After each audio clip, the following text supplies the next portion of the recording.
This channel does not promote any violent, harmful, or illegal activities. All content provided by this channel is meant for an educational purpose only. চাকরিহারা ২৬,০০০ শিক্ষক শিক্ষিকা মুখ্যমন্ত্রীর পদত্যাগ দাবি তুলে ঘাটালে poster বিজেপির। Supreme কোর্টের নির্দেশে বাতিল হয়েছে ২৬,০০০ শিক্ষক শিক্ষিকার চাকরি। এরই প্রতিবাদে পথে নেমেছে যেমন শিক্ষক শিক্ষিকারা, তেমনই পথে নেমেছে বিজেপিও। যোগ্য প্রার্থীদের বহাল করার দাবিতে ঘাটালে পোস্টার দিল বিজেপি। চাকরিহারা শিক্ষক শিক্ষিকারা শুরু করেছে আন্দোলন, যা নিয়ে গোটা রাজ্য তোলপাড়। এই বিষয়ে ঘাটালের বিজেপি বিধায়ক শীতল কপাট জানান, ২৬,০০০ শিক্ষক শিক্ষিকাদের চাকরি চলে যাবার পরও মুখ্যমন্ত্রী ও শিক্ষামন্ত্রী পদত্যাগ করেননি। যারা যোগ্যতার ভিত্তিতে চাকরি পেয়েছিলেন তাদেরও চাকরি গিয়েছে, এর দায় রাজ্য সরকারকে নিতে হবে। তার পাশাপাশি বৃহত্তর আন্দোলনে হুঁশিয়ারি দেন বিজেপি বিধায়ক।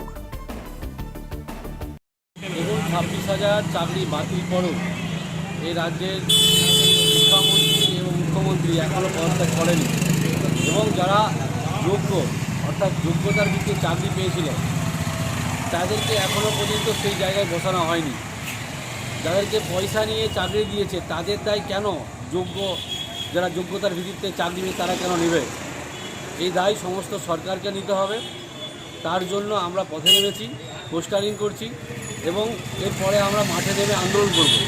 আজকে আমাদের বিরোধী দলরা সহ আমাদের বিজেপি পরিষদীয় দলের সমস্ত বিধায়করা সে আন্দোলনে নেমেছে এবং যারা যোগ্যতার ভিত্তিতে চাকরি পেয়েছে তাদের পাশে থাকার আশ্বাস দিয়েছে।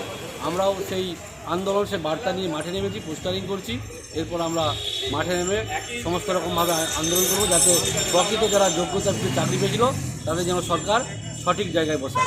মুখ্যমন্ত্রীও সকলের পাশে থাকার আশ্বাস দিয়েছেন।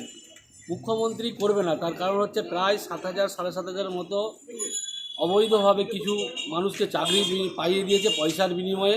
তার নেতা, তার মন্ত্রী এবং তিনি নিজেও এর সঙ্গে যুক্ত আছে। তো সেই জন্য তিনি সবার আগে যাদেরকে টাকা নিয়ে চাকরি দিচ্ছে তাদের ব্যাপারটা আগে দেখবেন।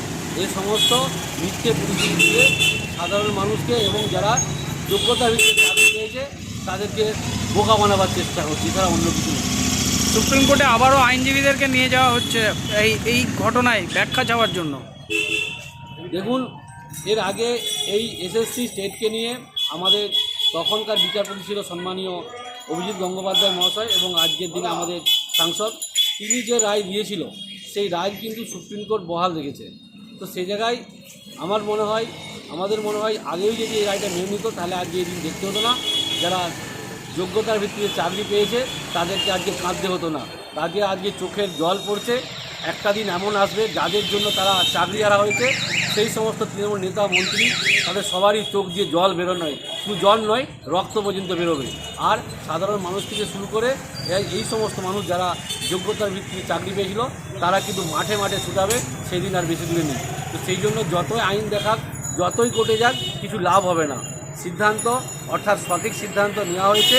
এবার মুখ্যমন্ত্রীর একটাই কাজ আছে, যারা প্রকৃত যোগ্য তাদের তালিকা বেছে নিয়ে তাদেরকে সঠিক জায়গায় চাকরিতে বহাল রাখা, আর যাদেরকে টাকা দিয়ে চাকরি দেওয়া হয়েছিল তাদেরকে আস্তে আস্তে সরিয়ে অন্য কোথায় শিফট করবে তার ব্যবস্থা করা।